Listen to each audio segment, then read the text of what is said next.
Hey, what's up, Roxstars? It's Rox, and I'm coming to you today with a review for Real Housewives of Atlanta, Season 11, Episode 12. So before I get started, I want to say a happy King Day to everyone out there. Thank you, Martin Luther King, for all that you've done, including allowing me to not have to go to work today. You're shouting out those who can't go to work, our federal workers. We are still in the shutdown, and my heart reaches out to all of you guys as well. But in the meantime, you guys, Real Housewives of Atlanta was just whatever. Okay, so we just gonna get through this so I can get on with my day. Mr. taking me to lunch. That's all I've been thinking about since he told me yesterday we was going. Shall anyway, you guys, the review. Let's get to it, shall we? All right, you guys, so Kandi is getting ready to her Welcome to the Dungeon variety show. Scared money don't make no money. Girl, I'm gonna remember that. Kandi decided to make lemonade out of lemons. You guys know how she was dragged about the whole dungeon, the sex dungeon. Porsha is supposed to be getting taken down there to get taken advantage of by her and Todd. So let's make some money off of it. If Kandi don't do nothing else, Kandi gonna make some money off of it. Whatever it might be. So she's invited Eva down there to, just kind of show her where it's going to be, what's going to be happening. It's going to be a little bit burlesque, a little bit variety show, a little bit party. He was like, yeah, this is going to be really nice, but it's going to be a lot. That's a whole bunch of people that you got to employ. And Kandi was like, yeah, you know what? It was always a goal of mine to have at least 100 people working for me by the end of the year. And now I got just that many just from Old Lady Gang. Okay, so Kandi is definitely smashing her goals. So they're talking, and Eva brings up, the issue with Porsha. Kandi was just like, yeah, she even has a hard time expressing herself around the ladies. I said, you think? Eva explains how she thought she was cool with Porsha. They had a good time when they had gone out, working out, and then she kind of threw her under the bus. Okay, Kandi was just like, well, what you have to do around these girls is, if something is bothering you, you need to address it right then. Okay, don't allow shit to fester and boil, because otherwise people will take your words that you said behind their back and twist it for their own good. My whole thing is you shouldn't say nothing behind anybody's back that you're not willing to say in their face. That's kind of how it works on this show. Okay, because it's always going to come back out. Besides, you got cameras in your face. Don't you think people will see it eventually? So Eva, you got to just deal with it. I said, well, Eva's just Eva's just being indoctrinated into the system of Real Housewives of Atlanta. She still ain't quite got the hang of it, but she's getting there. Now we see Porsha at her house. She has Nene over. Hey, girl, how you doing? You know how Porsha and Nene always are. It's a whole bunch of substitution of Phaedra, really. So Porsha's there, she lamping, she chilling, she eating, hell, she pregnant. They sit down and shooting the shits. Nene asks her if she's ready for this trip. Not really. I mean, sorta. They've been on enough trips. They know how to maneuver around these, any issues that the girls might have. But yet and still, Porsha tells us, I'm ready to tell the girls. I'm ready to let the girls in on my little secret and tell them that I'm pregnant. You're not going to be able to hide it much longer. Her belly is out. So I'm sure the girls already have some sort of idea. But we're going to play along for Real Housewives of Atlanta's sake. Now, Nene addresses the elephant in the room. Okay, what about you and Kandi? The way y'all was cutting up at Tanya's house. Are we sure? Change this lighting here. Are we sure that y'all gonna make it through? I really hope that I don't have to go there with anybody on the trip. Including Kandi's ass. And Nene says, I don't think she's gonna mess with you. As long as everybody stays in their own space, okay, and just be cordial with each other, then we'll get through it. We already know how it's gonna go, y'all. We have been down this road many, many times before. It's the day of the trip. Everybody is getting to the airport. Eva and Tanya gets there first, considering they are the host of the trip. And Eva's looking so forward to it. She's planning for her wedding. She's got the new baby and, her young daughter. So she's got a lot that she is, she just needs a little vacation. Slowly, everybody starts trickling in. We see Cynthia and then Nene, her and Greg still kind of having bad times because she's saying that Greg is grouchy and, snappy and not his normal professional Mr. Nene Leak's husband. So she's kind of looking forward to the trip too. Then we get Candy, we get Shamari, we get Porsha. Okay, Portia's greeting everybody, and I mean, what is she supposed to do? Candy is standing right there in the bunch, so she goes up to her and gives her a hug, and Candy's just like, what is happening here? I mean, she just called me a bitch the other day. And so now we gonna just do this whole fake thing and hug each other. Yes, that's exactly what we gonna do. We gonna be fake. We gonna hug each other. We gonna get on this damn plane. Marlo gets there. Everybody is there. We can get on the plane. And then, it's just the regular antics on the plane. Them trying to kill all the many hours it takes to get over to Tokyo. Falling asleep on the plane. You guys know, eating, walking around, stretching your bones out. They have their little cameras that they're filming because I don't think the airline allows them to have official videography equipment on the plane. It's a commercial flight. Then finally they make it to Tokyo. So, everybody's gathering their bags, and everybody has heaps and heaps of bags, right? Child, who bags didn't make it but Marlo? I said, let me tell you how pissed I would be. I had all the sympathy in the world for Marlo because, bitch, don't tell me that I'm all the way in fucking Tokyo and ain't got my damn bags. Really? Not a one has made it. And, Marlo is not happy about it. Oh, my Lord, this is depressing. I said, girl, I know it is. Oh, I know it is. Because she already was ready to stunt on the Tokyonians. I know that's not a word. Girl, who got your shit? Okay, see the motherfuckers up in Hartsfield Jackson are forever losing bags. I've lost bags and never retrieved them. So from what I understand, Marlo did finally get her bags, but a long time afterwards. So they get on their little shuttle bus, that's going to take them to wherever they got to go. You can see it all over her face. She is, she's disgusted. The girls are kind of teasing her, trying to get her in a good mood. She got her long ass ponytail on. Even her wig wasn't even right. Shit don't be right when you ain't got your shit with you. It's lifting up in the front. Can't even get to her little gotta be jail. Eva gets on the bus and she's like, we're gonna have a little moment of silence for Marlo's bags. Rest in peace to those. All right, konnichiwa, bitches. We are in Tokyo, and she's telling them how it's going to be like another bachelorette party for her. We're going to have a good time, yada, yada, yada. What was Porsha talking about when she said, Cynthia, so you and Chris. And Cynthia was like, who's Chris? And she's like, okay, what's your man's name? His name is #chill. Cynthia was like, get that shit right because he gonna be around for a long time. I said, girl, that's right, claim your man, honey. Them two still hanging on in there, so this one might stick. So they get to the hotel, and before they go up to their rooms, they're going to have lunch, I guess. And when they sit down at the little, it's like, everything is, you're in Tokyo. So you're going to be eating the food that they eat in Tokyo. Or at least that is the experience that, you would want to have. Okay.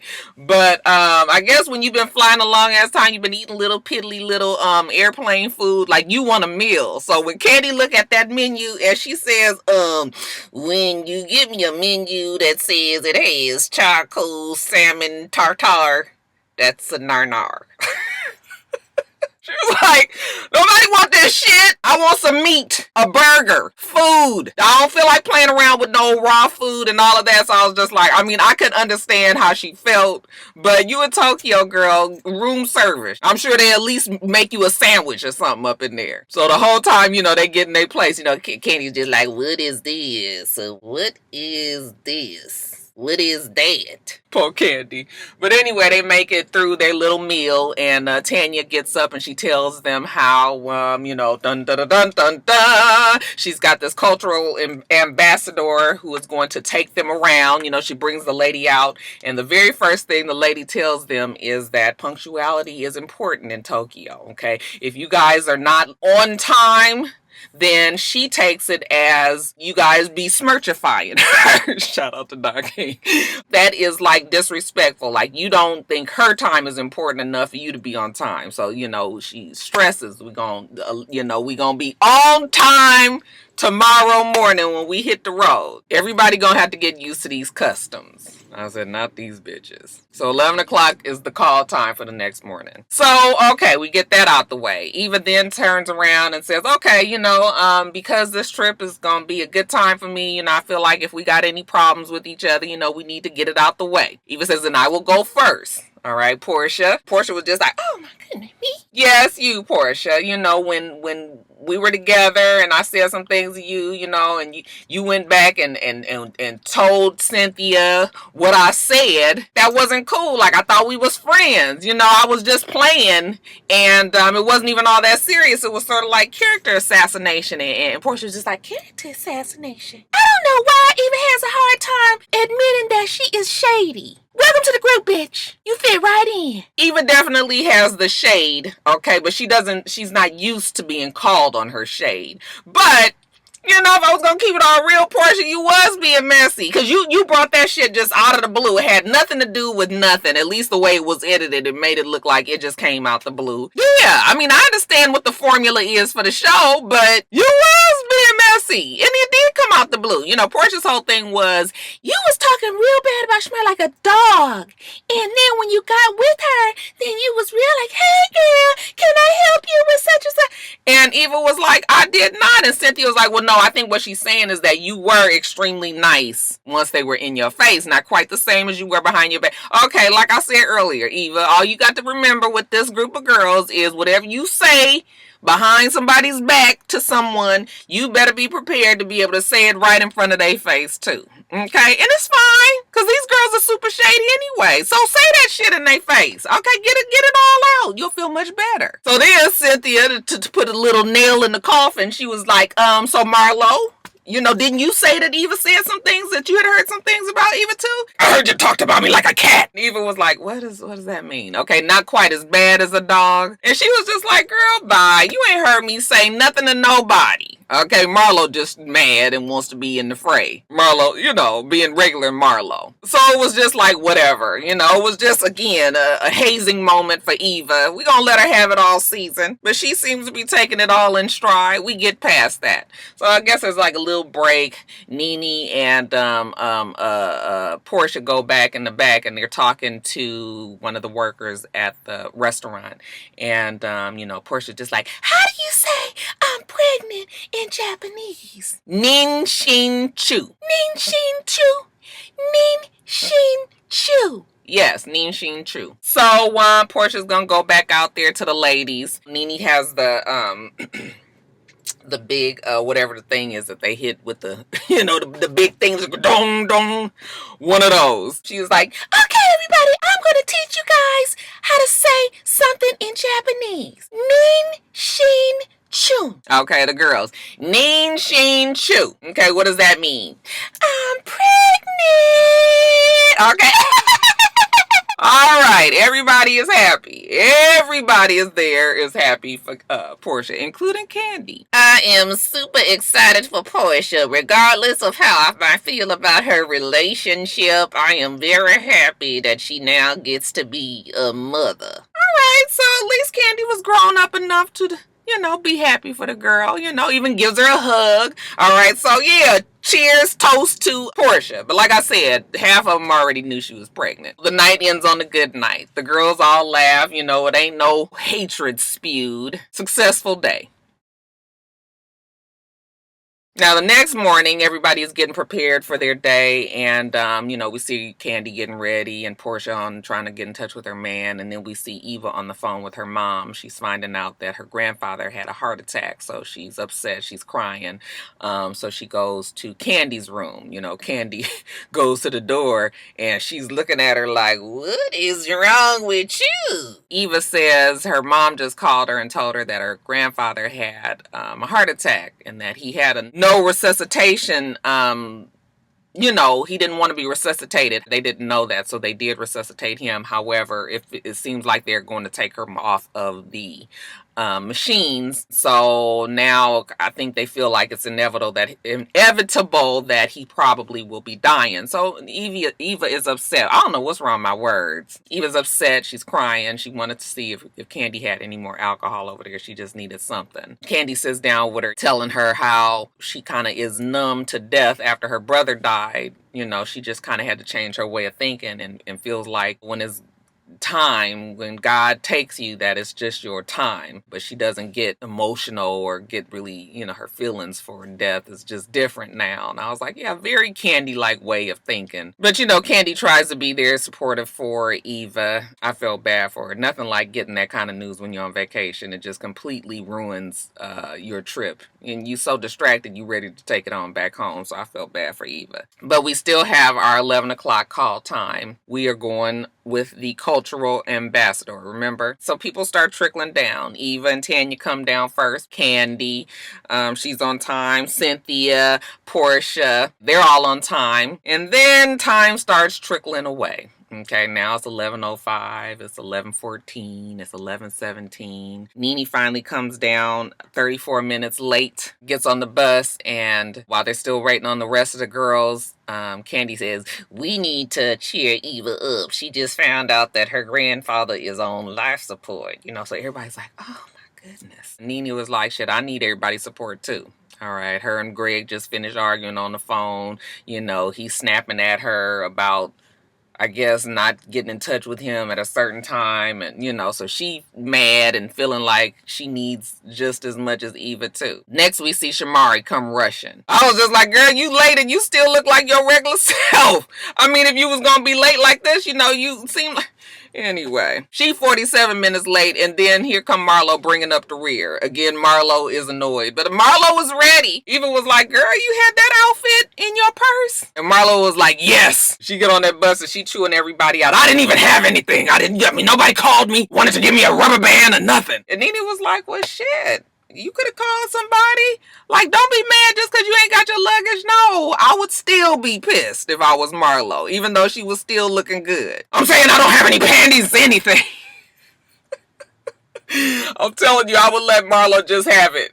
Girl, just be mad. It's okay. Every right to be funky. All right, so we finally get out on this tour, and the little Asian lady is taking them around. She takes them to a temple. She's explaining to everybody that they got to be quiet. They still loud. Tanya was like, you guys remember, we got to be respectful. The temple, everybody has to keep it down. So they go to this area where they have fortunes. I guess you pull some number and you check the box and it pulls out the fortune and it tells you, about your life. So everybody starts pulling out their fortunes and it pertains to what's going on in their life. Porsha's is something about, flowers blooming. Okay, could very well easily be talking about her baby. Candy's talking about her businesses and this is going to go well, and you're going to be fine. And so that's nice. And then they go into the temple and everyone is praying for their situation. So that was nice and touching. And then they get out on the town. Okay, again, it's time to eat. You're in Tokyo. Eat like the Tokyonians.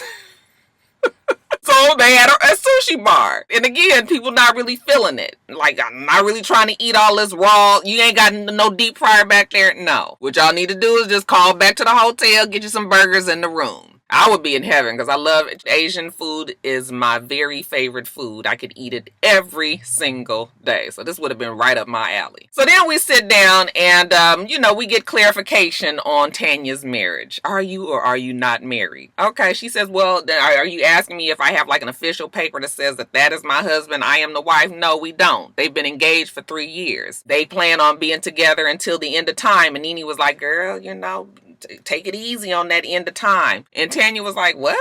What's that supposed to mean? And she was just like, nothing. I'm just saying, and she was just like, it's the same as when we was at the fortune place and then you going to say something about, I might marry somebody else. And no, I'm not going to marry anybody else. And Nene was like, well, it's not even that serious. Okay, at least it's not to me. But Tanya done had enough. Don't be trying to make a joke out of her relationship. And Nene was just like, it's not a joke, honey. I'm real serious about marriages. I have been married 21 years. You know, folks want to start throwing out their statistics. You was being shady to the girl, okay? And you didn't think she was going to call you on it because you know she's trying to get a spot on this show. But Tanya hadn't had enough. I still believe that Nene is a lot of the reason why Tanya is not a housewife, because she is completely immersed in the housewife life. She's hosting a fucking trip. So why they didn't get his girl Peach? She definitely fits in so well, and the fact that Nene just does not like her, you can't tell me that Nene wasn't in some Bravo ears. And I know she probably would deny that. Alright, you guys, let me get off of here. Like I said, I'm going to get me some lunch day. Cheesecake Factory. I mean, nothing super spectacular or anything, but y'all will fuck up that jambalaya. I can't, I can taste it right now. Let me get off of here. You guys make sure that you rate, comment, and subscribe to the channel. I'm itsrox. The channel is for itsrox, and everything else I do will be in the bottom bar. Have a wonderful, wonderful rest of your day, and I plan on doing the same. Till next time, Roxstars. Bye.